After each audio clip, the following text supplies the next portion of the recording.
정부가 근로시간을 유연화하는 내용의 노동개혁안을 비롯해 중대재해처벌법 개정까지 추진하면서 논란이 일고 있습니다. 이슈 대담 오늘은 정부의 노동시간 개편 방향과 올 한 해 지역 노동계 현안에 대해 문길주 전남노동권익센터장과 이야기 나눠보겠습니다.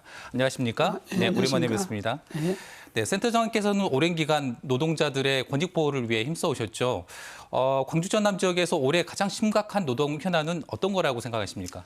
2000년 이후부터 계속적인 문제가 됐는데 일단은 코로나19를 겪으면서 더 비정규직 노동자들이 계속적으로 증가가 되고 있다는 겁니다.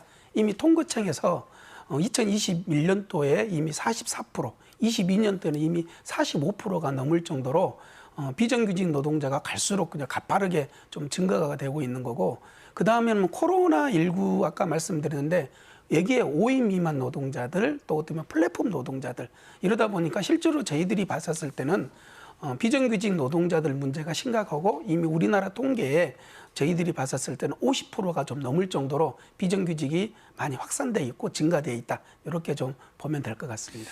예, 노동의 질이 문제라는 그런 말씀이신 것 같은데, 이번에는 정부의 노동개혁안을 놓고 논란이 일고 있습니다. 언뜻 듣기에는 그럴싸해 보이는데 어떻게 생각하십니까?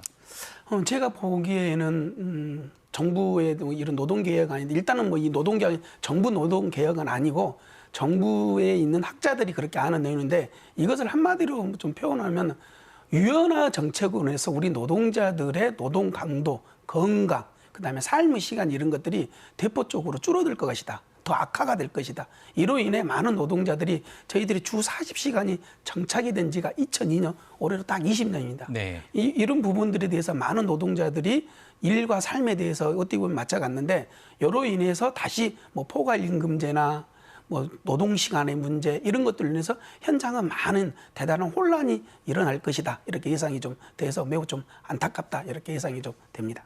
올해는 중대재해처벌법 시행 첫 해여서 기대를 모으기도 했지만 제빵공장 사망사고 등 중대사고가 끊이지 않았습니다. 중대법 시행 첫 해 어떻게 평가하십니까? 글쎄요, 어떻게 보면 우리 광주 전남만 봐도, 특히 전남 지역 같은 경우는 9월 달까지 해서 29명의 노동자들이 돌아가셨습니다. 네. 중대재해처벌법이 시행이 되고 나서 실은 많은 기대를 했습니다.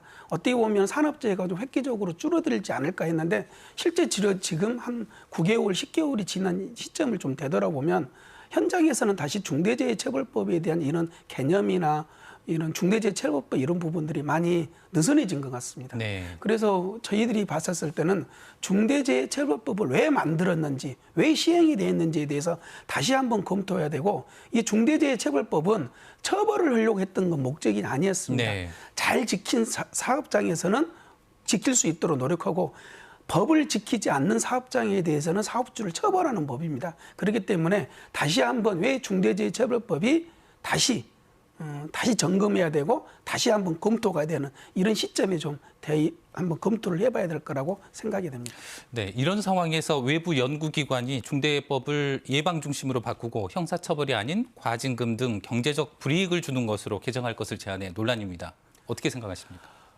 중대재해처벌법이 정부에서 공고한 로드맵을 발표했습니다. 거기에 가장 큰 것을 보면 세네 가지 정도로 했는데, 노동자들이 참여하겠다, 그리고 위험성 평가를 하겠다, 노사가 함께하겠다, 이렇게 했는데, 실제로 지금의 산업재해 현황을 보면 약 75%, 80%가 50인 미만에서 일어나고 있습니다.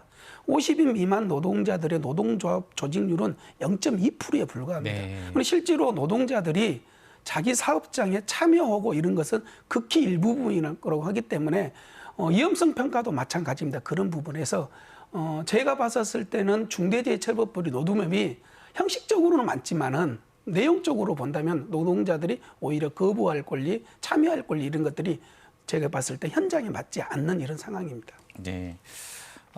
올해는 급식 노동자들의 폐암 발병률 증가 뉴스도 주목을 받았습니다. 센터장님께서는 환경미화원들의 건강 문제에도 관심이 많은 걸로 알고 있는데 어떤 대책이 필요하다고 보십니까? 환경미화원은 제가 광주에 있을 때, 또 전남에 있을 때 지금도 상담이 계속적으로 이어지고 있습니다. 환경미화원 특성상 보면 11월, 12월이 가장 1년 중에 힘든 시기입니다.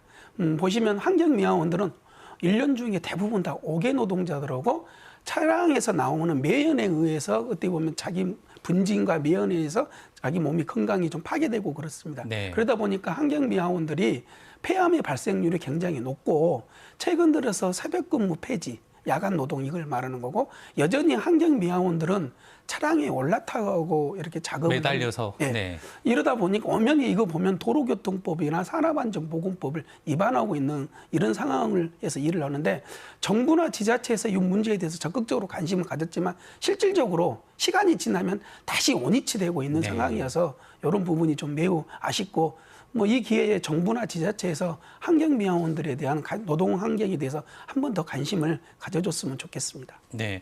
마지막으로 2023년도에 우리 지역 노동 현장에서 좀 달라졌으면 하는 부분이 있다면 어떤 점일까요? 웃으면서 출근하는 길이 웃으면서 퇴근하자는 겁니다. 무슨 말이냐면 노동자들이 출근을 하면서 건강하고 안전하게 일을 해야 되는데 아까 말씀드렸던 것처럼 강주 전남에 산업재해가 너무나 많이 증가가 되고 있는 네. 상황에서 내년에 2024년에는 최소 노동자들이 안전하고 건강하게 일할 수 있는 이런 권리를 내년에 꼭 되었으면 좋겠다 이렇게 말씀을 드리고 또 마지막으로 코로나19로 인해서 확산이 될 것 같습니다. 이러다 보니까 필수 노동자들 문제나 우리 묵묵히 현장에서 일하는 노동자들에 대해서 다시 한번 좀 생각해 주셨으면 감사하겠습니다. 네, 말씀하신 것처럼 내년에는 우리 지역 노동 현장에서 안타까운 소식이 좀 줄었으면 아예 없었으면 하는 그런 바람을 가져봅니다. 네, 말씀 고맙습니다.